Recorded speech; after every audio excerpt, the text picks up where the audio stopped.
yaafadhu malee Dibandi badi beeysa Nukhasee harkaaniif kullee Tola yaadu jirutiyaa Ifatuun qab yoomillee Tola yaadu jirutiyaa Ifatuun qab yoomillee Badiifi namummadhu Tola yaafadhu malee Dibandi badi beeysa Nukhasee harkaaniif kullee Tola yaadu jirutiyaa Ifatuun qab yoomillee Tola yaadu jirutiyaa Ifatuun qab yoomillee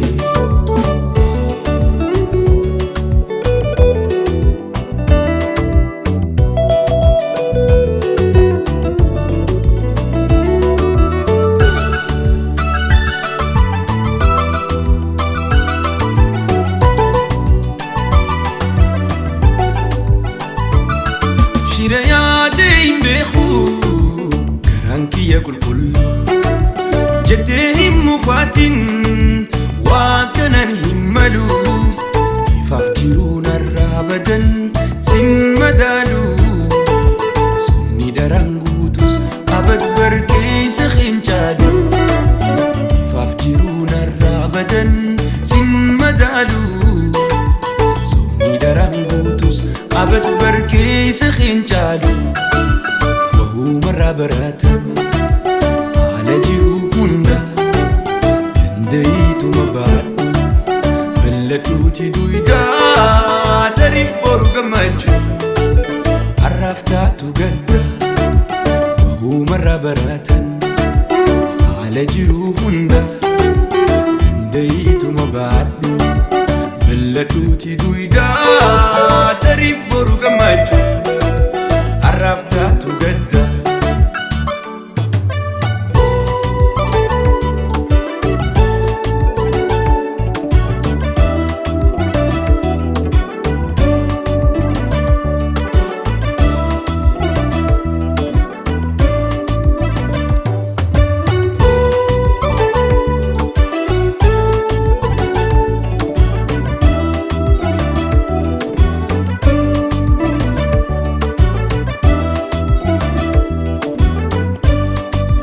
Badiifi namummadhu Tola yaafadhu malee Dibandi badi beeysa Nukhasee harkaaniif kullee Tola yaadu jirutiyaa Ifatuun qab yoomillee Tola yaadu jirutiyaa Ifatuun qab yoomillee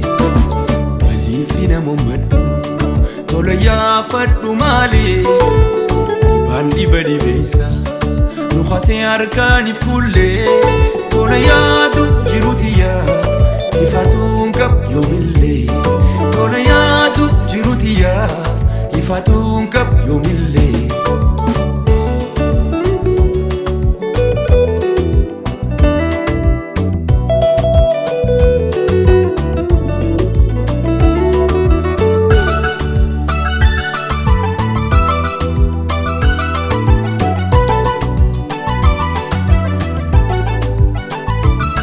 Hunda arkuunis gaarii addaamiyaa jiru Jireenyi gara gaggaalii Waaqi kun hin waaru Mani walxaxullee obsumaan bira taruu Tanaan hin herreegin jarjartee booda hiree boru Mani walxaxullee obsumaan bira taruu Tanaan hin herreegin jarjartee booda hiree boru Rilleen babbayyaate har'a fuga hagoogu Hanguma guyyaan dhufu Barturus haneebu Atummaan dhuga fonnannaa Shirri jaansin argu Rilleen babbayyaate har'a fuga hagoogu Hanguma guyyaan dhufu Barturus haneebu Atummaan dhuga fonnannaa Shirri jaansin argu